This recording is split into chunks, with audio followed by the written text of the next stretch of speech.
Bienvenue à compte complet, à une semaine alors que les séries, sont déjà commencées. Alain Huson en compagnie de Mark Griffin.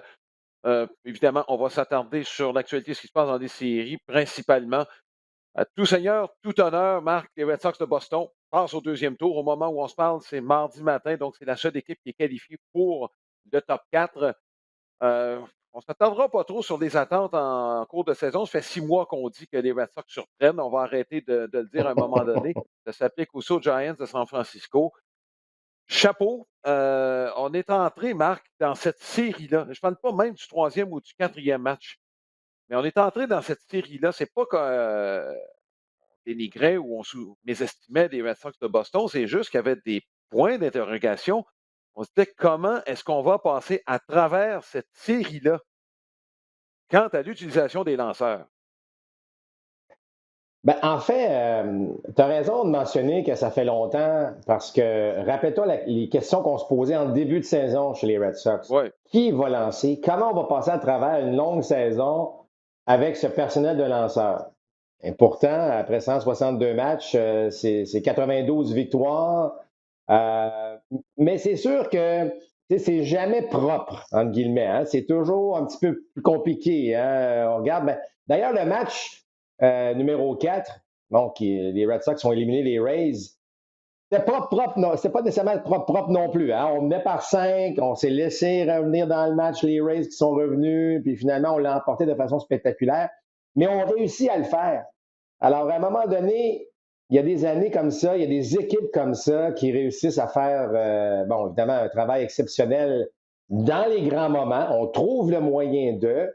Et ce que j'ai aimé des Red Sox, c'est qu'il y a eu le réveil de certains joueurs. Tu sais, Keke Hernandez, écoute, en fin de mhm, saison, là, c'était pas chic-chic, là, Alain, depuis même quelques ouais. semaines. Et là, soudainement, il a trouvé son élan. Bon, les Devers sont connus de bonnes séries. C'est vraiment une équipe qu'il ne faudra.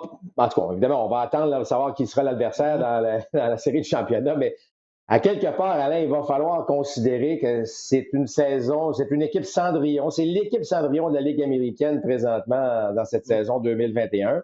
Je sais que si on regarde les statistiques, puis on regarde qui va lancer, puis tu regardes les duels, puis tu regardes qui va bien, qui va pas bien, on est toujours en train de négliger les Red Sox, mais il y a un aspect qu'il ne faut pas oublier, c'est qu'ils sont en mission. Il y a quelque chose de Ouais. spécial avec cette édition des Red Sox.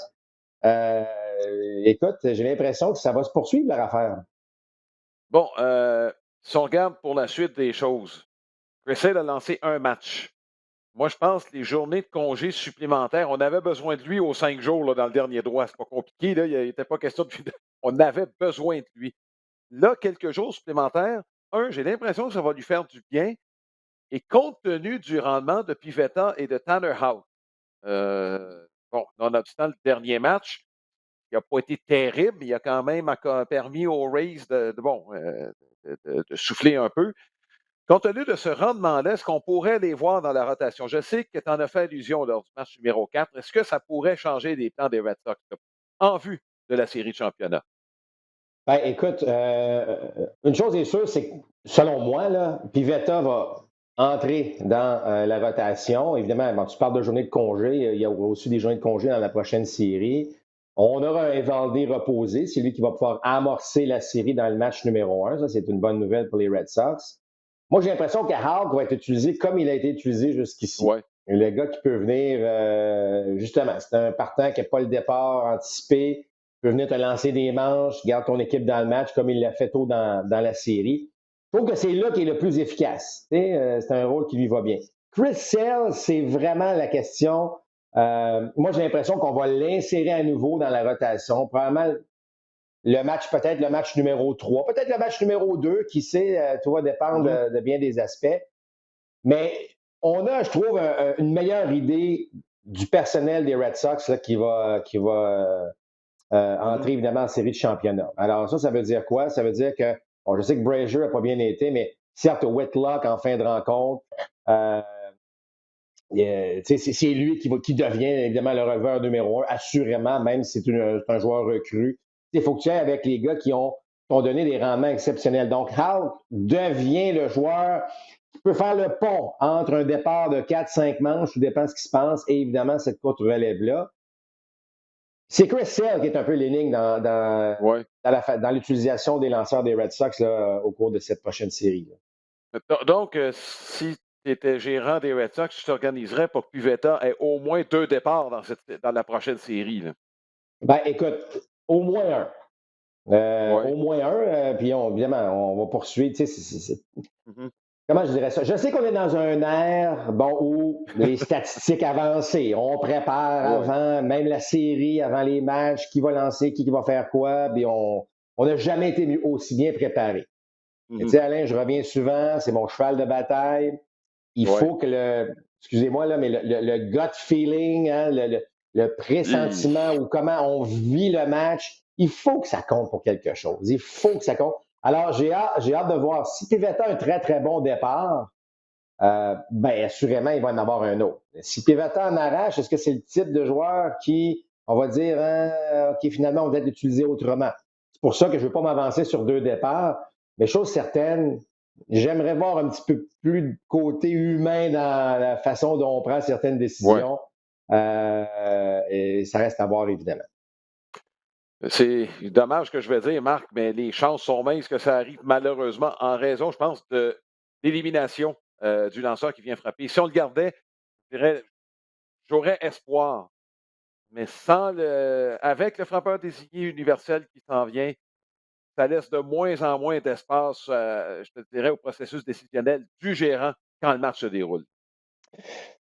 Oui, ben ça c'est clair. Ça c'est clair. Puis on l'a vu hein, depuis le début des séries. Ouais, Rappelle-toi le match numéro 3 entre les Braves et les Brewers. Il y a des ouais. décisions clés à prendre. Là. J'ai 2 lanceurs partants qui vont bien.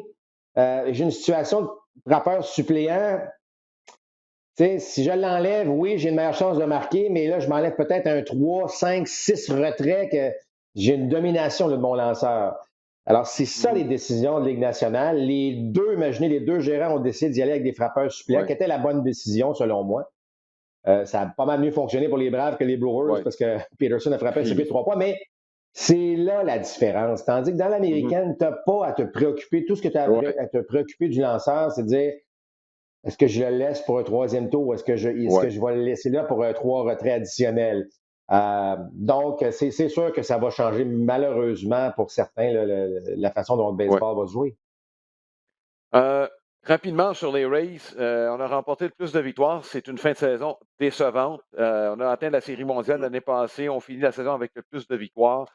C'est traître un 3-5, hein, donc moi je t'avoue, je suis content de la saison des Rays.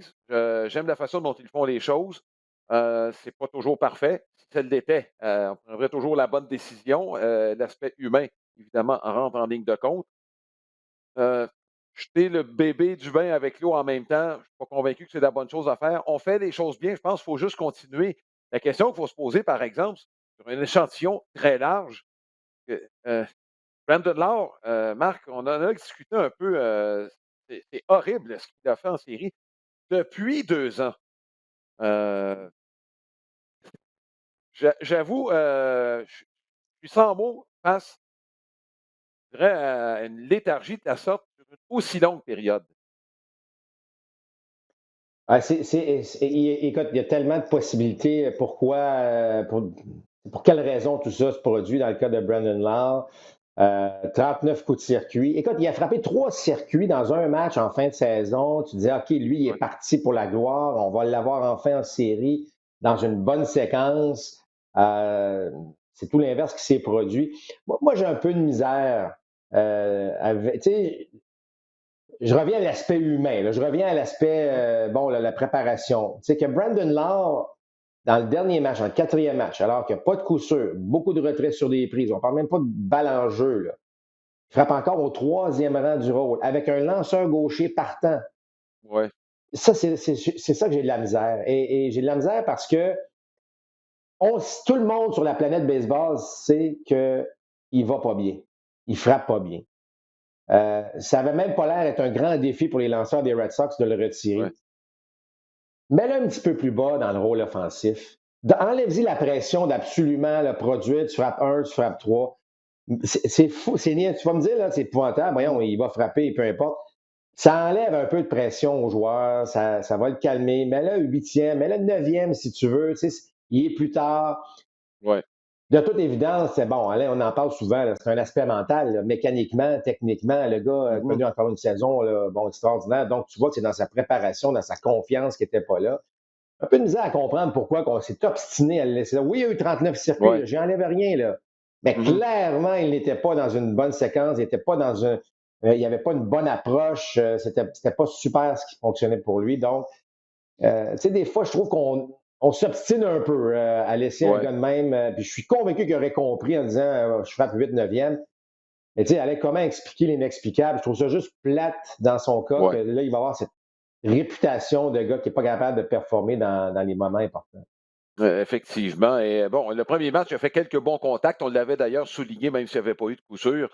Mais les matchs 2, 3 et 4, je m'excuse, là, mais il n'y avait absolument rien qui se passait là, pour Brandon Lau. On va parler des deux matchs, des deux matchs éliminatoires des équipes repêchées en commençant, brièvement, Ligue nationale. C'était un match dangereux pour les Dodgers. On l'avait dit, les Cards avaient eu un mois de septembre sensationnel. Probablement que le niveau de confiance n'avait jamais été aussi élevé au cours de la saison. Il n'y avait pas de complexe quand les Cards sont amenés sur le terrain. Ça a tout pris pour que les Dodgers l'emportent. Dans ce qui a été finalement un très bon match de baseball. Euh, bon, euh, du côté des Cards, qu'est-ce qu'on peut retenir de cette saison-là, sinon qu'on est peut-être mieux équipé pour la saison prochaine? Ben, ce qu'on peut retenir, c'est que je sais qu'un match éliminatoire dans le sport, c'est tu sais, le match Mhm, ultime. Tu gagnes, tu continues, tu perds, ça se termine. Et c'est bon pour le spectacle. Pas sûr pour le baseball, moi. Je regardais les cards puis je me disais, imaginez dans une série, même 2 de 3 ou 3 de 5, ils auraient dérangé les Dodgers. Je ne dis pas qu'ils auraient gagné, je ne veux pas qu'ils auraient battu les Dodgers, mais la mhm. façon dont ils ont joué dans le premier match, ils auraient été dans le coup. Il me semble que ça se termine mal une saison de cette façon-là. Puis là, évidemment, je parle du format des séries. À un moment donné, Alain, est-ce qu'on décidera d'aller à 156 matchs? On coupe une semaine à la saison, on ajoute des rondes. Est-ce qu'on ajoute, au lieu d'avoir un 3 de 5 en première ronde, c'est un 4 de 7? Est-ce qu'on fait un 2 de 3? Je trouve que le baseball est, je sais pas, c'est pas un sport bâti pour un seul match éliminatoire. Que ce soit un match ultime, bon, on Mhm. en veut, là, par exemple, un match 5 dans un 3 de 5 ou un match 7 dans un 4 de 7. Je sais pas, je me pose la question. Je vous dis pas là, que je suis pas au compte, là, c'est juste que Ouais, là, j'ai trouvé cruel euh, cette défaite des Cards de Saint-Louis. ouais, Tu voyais, il y a des gars là-dedans qui étaient dans des bonnes séquences. C'est une bonne équipe. Là. Je pense ça a ouais. confirmé que les Cards sont toujours dangereux. Et effectivement, pour les Dodgers, c'était extrêmement délicat de gagner ce match-là. Mais je ne sais pas si le fait de gagner ce match-là, on a donné beaucoup d'énergie, mais je sens pas les Dodgers dans cette série de division-là, là, cette puissance là, qui. Je sais qu'on affronte une très bonne équipe, les Giants. Mais on n'a pas réussi à marquer un seul point dans Mhm. le match numéro 3. Pour ça inquiétant. Là. Et là, évidemment, ils se retrouvent encore une fois avec une possible élimination dans le prochain match. Ouais, je peux juste renchérir là-dessus et bon, faut qu'il y ait une récompense si tu finis premier. Puis moi, c'est pour ça que je me dis, les équipes repêchées, bon, c'est dommage pour l'équipe qui perd, c'est un match, les Dodgers auraient pu écoper et tout le monde aurait dit: «Je suis d'accord avec toi, bon, c'est l'équipe qui a la deuxième meilleure, fiche de tout le baseball majeur est éliminée en partant», mais il faut une récompense à l'équipe qui finit premier. Puis les Dodgers, bon, c'est facile à dire, avaient juste à finir premier devant les Giants, mais c'est ça la réalité quand même. Mm. Ah oui, Et on peut y aller avec le même raisonnement chez les Cards de Saint-Louis. Donc, je sais qu'il n'y a pas de formule parfaite. Tu exact. utiliseras la formule que tu voudras. Tu vas acheter des équipes, je sais que ça va se faire. Je trouverais ça dommage parce que le baseball permet aux vraies bonnes équipes de se rendre en série. Ça, c'est depuis toujours. C'est le sport là, où il y en a le moins d'équipes. Ça ne devrait pas être un droit à participer aux séries, ça devrait être un privilège. Comme on est là, il y en a 10 sur 30 qui participent aux séries. Bon, et je sais qu'on s'en va ailleurs. Je sais que le format de l'année passée a fait des petits. D'ailleurs, c'est probablement là où on s'en va. On va avoir pas un tournoi avec la moitié des équipes qui vont y participer. Je pense que c'est là qu'on s'en va, là, avec bon, le frappeur de choix qui arrive et peut-être d'autres changements. Mais la formule actuelle, moi, je la déteste pas dans le sens où l'équipe qui a fini premier, ben, a son nanane. Fini premier, ben, tu as le privilège de te soustraire de ce premier match. Ah ben écoute, je peux pas être plus d'accord avec toi. Finir Mhm. premier de la division et tu regardes effectivement, les Dodgers tombent dans une année où les Giants en gagnent 107 et les Braves tombent dans une année où il n'y a personne qui en gagne 90 dans la même division. Ouais, D'année en année, c'est différent, mais tu as fini premier de ta division. Moi, je suis tout à fait d'accord. Il faut qu'il y ait un privilège. D'ailleurs, si ouais, jamais il y a plus d'équipes en série, je ne suis pas sûr, Alain, que tu parles de la moitié. Là. Je ne pense pas qu'on va se rendre à la moitié, mais toujours est-il que il faut vraiment sentir que lorsque tu termines premier, tu as un net avantage, ouais, surtout là, dans, évidemment, soit la première ronde ou en tout cas ouais. la première section des séries. Ça, c'est clair. Ça, je suis bien d'accord avec toi. Ouais, parce que regarde, dans la NFL, là, il y a des équipes qui jouent pour 500. C'est pas parce qu'il y a une tonne d'équipes qui participent aux séries non plus, là, mais que tu finis premier. Puis il y a des équipes qui ont pratiquement fini 7 et 9, qui se ramassent en série, qui ont en plus l'avantage du terrain. Bref, bon, tu comprends ce que je veux dire, là, mais Ouais. il n'y a pas de formule parfaite. Celle qui est en place actuellement, je la déteste pas. Ça donne des bonnes courses en fin de saison. Mais bon, est-ce que ça pourrait être travaillé? Peut-être. Bon, les Yankees de New York, Marc, on n'a pas le choix d'en parler. Ils ont été éliminés. Garrett Cole a fait l'objet de critiques assez acerbes à New York. Et à New York, tu ne gagnes pas avec le plus gros salaire de l'équipe pour que tu t'en attendes. C'est dommage, mais c'est la rançon de la gloire pour Garrett Cole. Là encore, moi, j'ai l'impression que c'est la même chose que les Rays. Tu as perdu un match. Il faut tout rebâtir, tout remettre en question. Le semble-t-il que Aaron Boone serait dans des bonnes grâces de Steinbrenner, en mesure de revenir. Est-ce qu'il faut tout chambarder chez les Yankees de New York, alors que l'an prochain, tu as German qui va revenir, tu as Severino qui va revenir, Cole va être encore là, Nestor Cortez a pris du galon, ils ne seront pas obligés, puis tu as probablement Taillon et Kluber, bon, je ne sais pas ce qui va arriver avec ces deux gars-là, mais bon, bref, je trouve que ça ne regarde pas si mal que ça pour l'année prochaine. Non, ben, au niveau des lanceurs, Alain, il y aura pas de problème. Tu les as nommés, on va avoir un bon personnel, on va revenir en force. Les changements, ça va être au niveau des joueurs de position. On a terminé la saison, bon, le Maillot était blessé, on avait Odor au Oui, troisième, on avait Urshela à l'arrêt-court. Je pense pas que tu vas traverser une saison de 162 matchs avec un côté gauche de l'avant-champ de la sorte. Euh, bon, Torres qui a connu une saison, on va se le dire, décevante. Semble-t-il, mhm, va être au deuxième coussin. Gary Sanchez. Tu sais, est-ce que, bon, Gallo, on n'aura pas le choix. On a déjà probablement nos enfin, on a trois voltigeurs, je vais inclure un frappeur de choix. Mais est-ce que Brett Garner, tu le fais revenir encore? Est-ce que Aaron Hicks va oui, être de retour? Il y a oui, beaucoup de questions au niveau des joueurs de position. Tu sais, est-ce que tu signes Anthony Rizzo? Fait que tu regardes ça, tu as le maillot, est-ce qu'il va revenir? Donc, il y a, je dirais pas qu'il y a une reconstruction, mais en termes de joueurs de position, il y a un questionnement sur la plupart des joueurs. Encore une fois, bon, est-ce que Gary Sanchez, rappelez-vous, il y a des séries l'an dernier, il n'avait même pas joué. On s'est dit, bon, mais cette année, est-ce qu'il va être de retour? Il a été de retour, mais ça n'a pas été la saison qu'on aurait anticipé de sa part.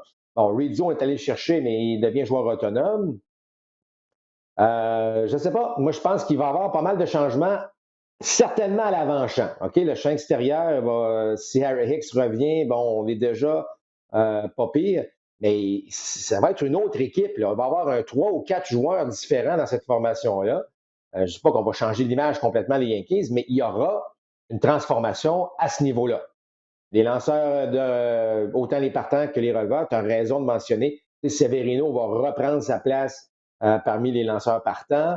Euh, Garrett Cole, bon, ben aussi, on l'a signé sous contrat. Il y aura des choses à prouver étant donné son écroulement, si on veut, en fin de saison.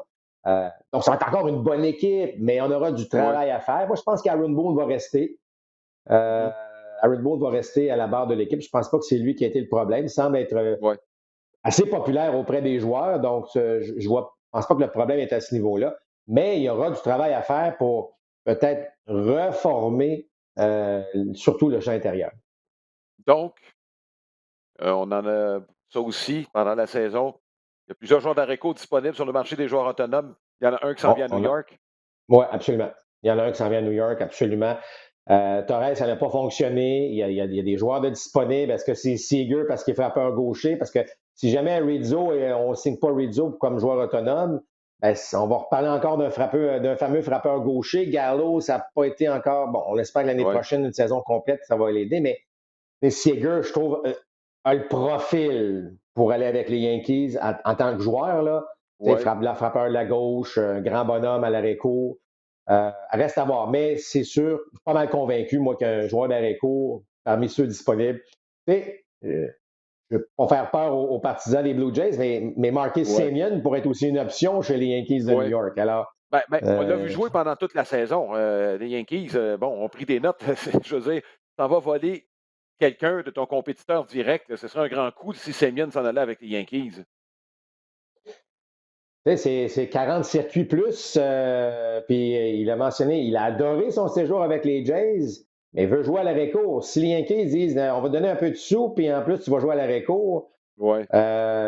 Bon, est-ce que Semien est le type de joueur qui veut jouer dans un marché comme New York? Ça, on ne sait pas. Peut-être qu'il a dit à son agent, moi, je ne veux rien savoir d'aller dans un marché de la sorte. C'est pas impossible non plus. Mais en même temps, je suis convaincu qu'un nouveau joueur d'arrêt court chez les Yankees l'année prochaine qui n'était pas avec l'équipe, Velasquez n'est pas une option de jouer Ah non. régulier avec les Yankees. Bon, grosso modo, pour résumer, s'il y a des joueurs vulnérables, ce serait Torres et Sanchez. Parce que là, le Maillot, il ira nulle part là, avec son contrat. Et il semble que c'est cher pour un gars qui joue sur le banc, à moins qu'on le place au troisième but à ce moment-là. Il y a deux joueurs qui vont être vulnérables, Marc, avec l'arrivée d'un joueur d'arrêt court. Et là, au premier but, si on ramène Rizzo, je m'excuse, mais Luke Voigt n'endurera pas ça. Là. Non, non, exactement. Non, c'est pour ça. Non, il va y avoir des changements à l'avant-champ. Ouais, C'est clair, clair, clair. Puis, je ne sais pas avec le maillot où est-ce qu'on va le positionner éventuellement. Là. Tout dépend du type de joueur ouais, autonome qu'on va aller chercher. Mais je suis pas mal convaincu qu'il va y avoir ces deux, trois nouveaux noms là, qui vont se retrouver dans cette formation partante au niveau de l'avant-champ. ouais. Juste pour terminer, là, il y a eu beaucoup de critiques quant à l'aspect unidimensionnel. Ça, c'est à New York. Là. Bon, je sais que tu aimes les qualités athlétiques d'un athlète. Pas assez athlétique, tu t'en viens au même constat chez les Yankees. Je trouve qu'on a trop des joueurs du même style chez les Yankees. En tout cas, ça, c'est personnel. Je trouve que Ouais, il faudrait trouver le moyen d'avoir des joueurs qui sont, tu sais, pour mieux se compléter, là. ouais, C'est bien beau d'avoir, tu sais, 9 gars qui frappent 30 coups de circuit, mais ça prend en même temps, parfois, une manière d'aller chercher les points de façon différente. Je crois que Rizzo amenait quelque chose de le fun avec cette équipe-là, comme style mhm, qu'il est. Là, évidemment, l'échantillon était très court pour lui, mais ouais, si jamais une saison complète, pas parce qu'il est athlétique dans le sens qu'il va voler des buts, mais au moins, ouais, c'est un gars qui met une balle en jeu, qui est capable de frapper des doubles autant avec un peu de puissance. Mais je sais pas. Mais, je regarde, là, lorsque tout le monde est en santé, tu as Judge, tu as Stanton dans le cœur de la formation, tu sais que tu as de la puissance, Gallo qui va être de retour. Tu as trois joueurs qui ont des styles, entre guillemets, similaires. Là. Beaucoup de puissance, mhm, un peu de retrait sur des prises, évidemment. Si on accompagne ça de joueurs un peu plus athlétiques dans le sens qu'on peut soit voler un but, soit être ouais, capable de partir du premier au troisième plus facilement, soit être capable d'aller chercher là, des simples, des doubles, pas nécessairement toujours la longue balle. Je trouve que ça viendrait un petit peu plus donner quelque chose de plus solide. Là. Et ouais, ça t'empêche d'avoir des longs passages à vide parce que la saison des Yankees a été en dents de scie. Là. Tantôt, des ouais, ouais. séquences extraordinaires. Écoute, 13 victoires de suite suivies d'une séquence de 2-11. Ça a été ça, la saison des Yankees de New York. Ouais. Alors, tu veux éviter ce genre de situation-là. Je pense que, à la lumière de ce qu'on vient de dire et tout ça, là, je pense, à mes yeux, là, ça met en lumière l'importance d'Aaron Hicks au sein de cette équipe-là. C'est probablement le coureur le plus rapide de l'équipe, bon voltigeur de centre, qui est capable de frapper de la gauche, en plus, frappe des deux côtés. On a peut-être mésestimé son absence cette année. Oh, absolument. Non, il n'y a aucun doute. Puis, sans rien enlever à Brett Garner, Garner aurait Non. moins joué, donc plus efficace lorsqu'il joue, parce que là, il a joué, selon moi, là, à un moment donné, c'était rendu trop en fin de saison. Là. Ouais, ouais. On demandait trop à Brett Garner. Alors, oui, tu as tout à fait raison. X, c'est un joueur clé de cette formation-là Ouais. et aurait pu faire la différence. Tu regardes, on a parlé des Blue Jays de Toronto. Si on avait gagné 2 matchs de plus, on s'est dit, bon, mais Springer n'a joué juste 78 sur les 150. Imaginez s'il Ouais, avait joué plus de matchs. On peut faire le même constat. Je suis en train de comparer Aaron Hicks à George Springer. Je suis en train de dire l'importance que ce gars-là pourrait avoir dans ouais. une équipe. Est-ce qu'il aurait pu faire la différence de gagner un match ou deux? Pas possiblement. Ouais, et les 2 qui occupent en passant une position clé en défense, c'est-à-dire celui de voltigeur de centre. Exact. Marc, il y a une tendance là, dont j'aimerais parler, c'est 2 styles différents auxquels on assiste là, dans la nationale, dans l'américaine. On frappe dans l'américaine, alors que dans la nationale, c'est au compte-gouttes que les points se comptent. Est-ce que l'absence du frappeur désigné de la Ligue nationale est la seule raison qui explique ce phénomène cette année? Écoute, ça fait partie des raisons. Je pense pas que c'est Oui, la seule raison. c'est Mais ça fait partie. Écoute, inévitablement, là, même si les partants ne sont pas là nécessairement aussi longtemps qu'avant, il y a toujours bien un 2 à 3 présences dans un match, sans dire que c'est un retrait automatique. Tu sais, Alain, on dit bon, souvent oui, les retraits sont précieux. On a 27 retraits à aller chercher. C'est la possibilité d'en chercher un, même si tu donnes un petit point de temps en temps, va chercher un retrait. Ils sont trop précieux. Là, quand tu regardes la qualité des. Je regarde un Max Scherzer, par exemple. Bon, on oui. sait, il n'aime pas ça frapper. Il veut, tu sais, je veux dire, c'est un retrait pratiquement automatique. Donc, ça devient important. Donc, oui, c'est une des raisons derrière tout ça. Euh, Est-ce que tu sais, je regarde la série, pourtant tu regardes les Braves d'Atlanta, par exemple. On n'a pas marqué une tonne de points. Tu regardes la qualité des frappeurs. C'est pas parce que la qualité des frappeurs Ouais. euh, n'est pas là, du côté de la Ligue Mmh. nationale. Je regarde la formation des Dodgers, je regarde la formation des Giants. On ne réussit pas à marquer beaucoup de points.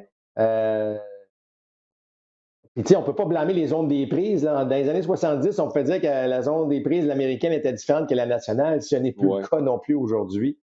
Euh, mais chose certaine, ça a un impact direct sur le résultat des matchs. Ça, il n'y a aucun doute là-dessus.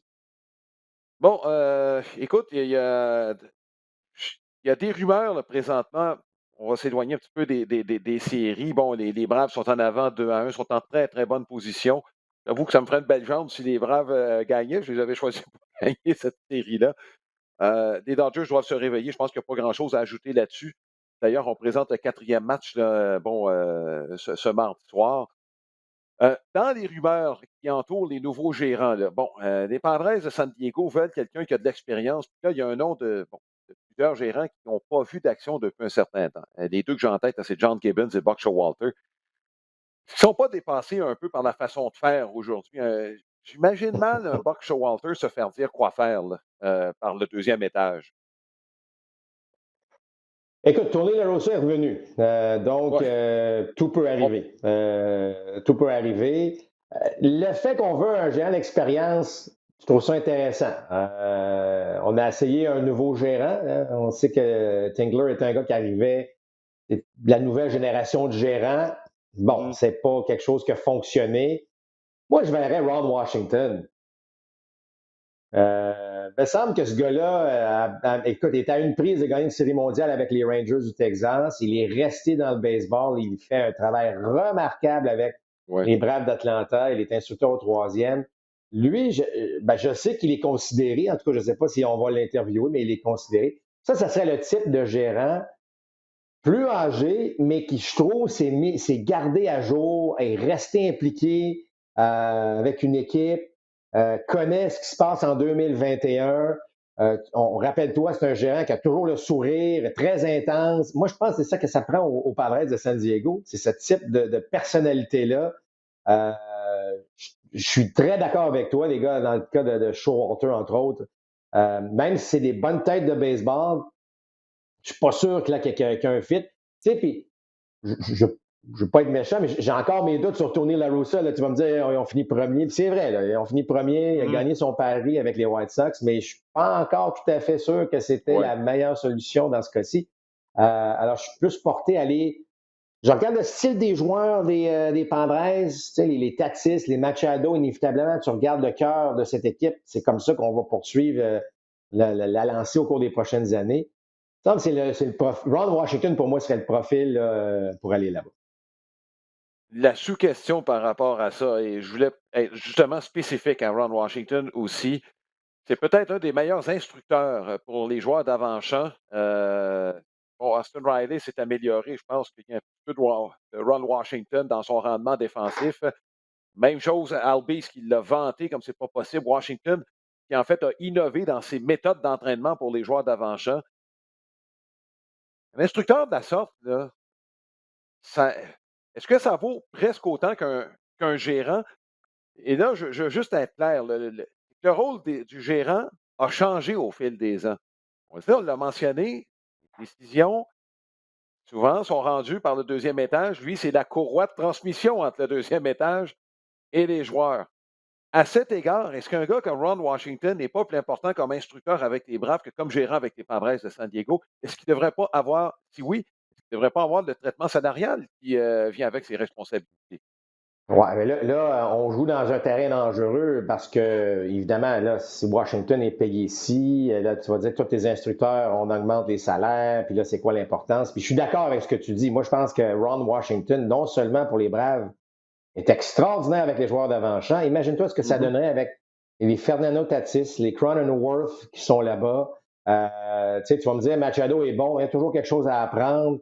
Et Oui. on voit en série à quel point le jeu défensif est extrêmement important. Donc, et Mhm. en plus, écoute, il a géré dans le baseball majeur. Fait que moi, je suis convaincu que le personnel entraîneur Oui. des Braves, là, souvent, on se retourne vers Ron. Hey, Ron, t'en penses?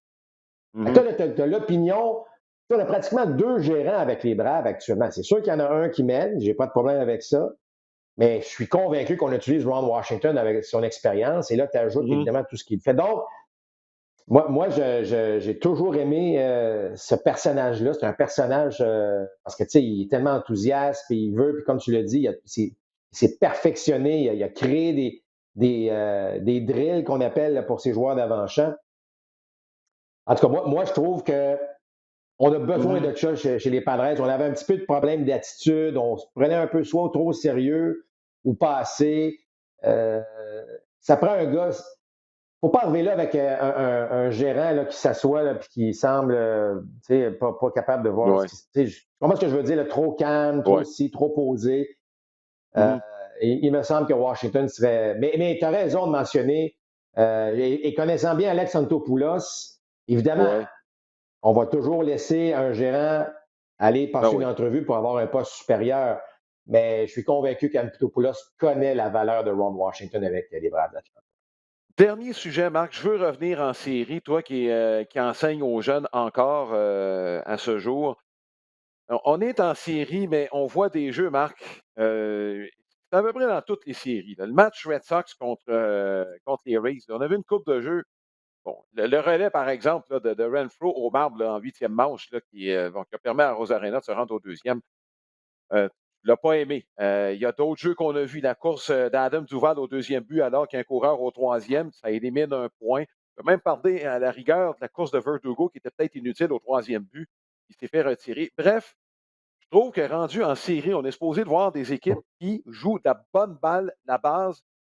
On voit encore ce genre de choses. Il me semble, et je ne sais pas si c'est parce qu'on voit tous les matchs maintenant, aujourd'hui, comparativement, bon, il y a plusieurs années, mais il me semble que ça, c'est l'apanage des équipes qui vont pas bien. C'est mauvais relais, c'est mauvais jeu, c'est mauvaise décision. Ça prouve une chose, Alain, c'est que c'est dur de jouer au baseball. C'est pas un sport facile.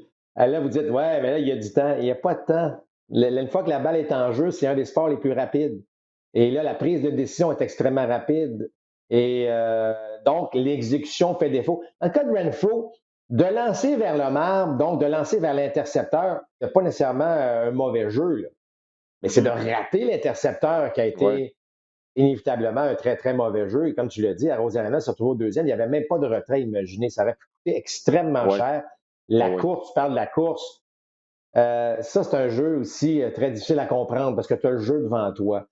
Euh, la pression des séries, la pression de bien faire. On a toujours. Parce que des jeux comme ça, là, si Duval est sauf au deuxième, on va dire quel jeu extraordinaire.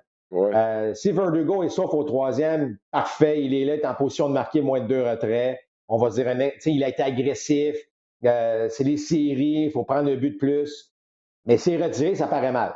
Alors, la ligne est très, très fine entre un Ouais. superbe jeu qui donne la possibilité de marquer un point ou, évidemment, là, tu parais très mal. Euh, alors, c'est ça qui. Moi, je pense que ça prouve simplement que c'est pas facile de jouer au baseball, que d'exécuter ce que les gars font, ce n'est pas évident. Est-ce que ça pourrait être mieux? Absolument. Tu as tout à fait raison de Ouais. le mentionner. Ça pourrait être mieux et c'est même des fois surprenant. Mais Mhm. c'est pour vous dire là, que tu sais, bon, entre les lancers, on parle de 20 secondes. Je sais qu'il y a des ligues, c'est 15 secondes, puis ça serait parfait. Mais ce 15 secondes-là ou ce 20 secondes-là, là, pour chacun des joueurs, là, il est important, il faut l'utiliser au maximum. Pourquoi il est important? Mhm.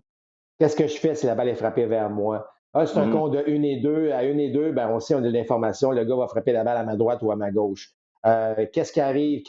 Il y a toutes sortes de questions que le joueur se pose à chacune. Tu sais, un compte de 3 à 1 ou de 2 et 2, c'est pas la même chose, là. Fait qu'à 3 à 1, le frappeur, il est vraiment dans un mode en attaque. Donc, comme joueur en défense, il faut que tu sois prêt peut-être à réagir d'un côté ou l'autre. Et à 2 et 2, oups, peut-être plus en mode là, de faire contact. Et ça donne certains résultats. Donc, il y a une préparation sur chaque lancé. Est-ce qu'on perd parfois le focus sur pendant un ou deux tirs? Pas impossible non plus. Ouais. Tout ça pour dire que le baseball est un sport difficile et lorsque la balle est frappée, il y a des prises de décision là, rapides qui doivent être prises et la ligne est très, très fine. Je veux juste ajouter une dernière chose là-dessus, Alain.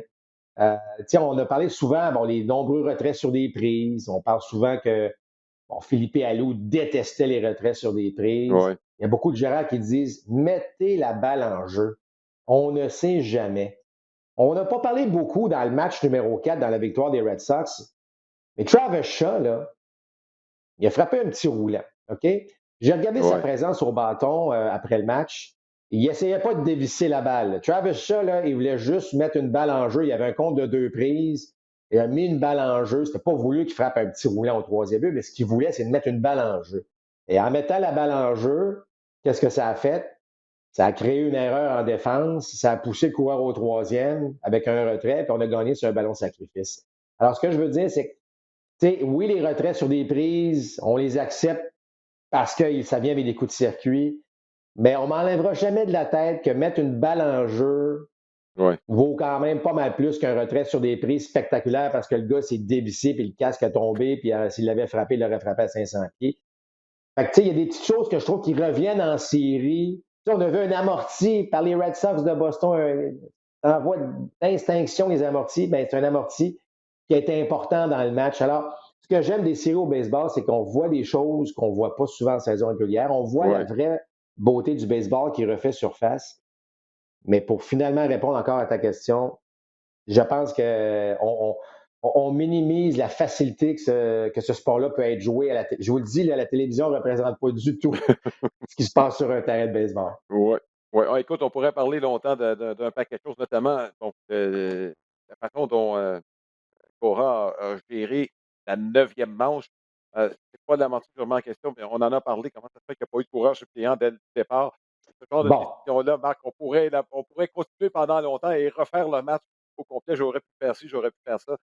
Et je vais terminer en disant, c'est la beauté du baseball.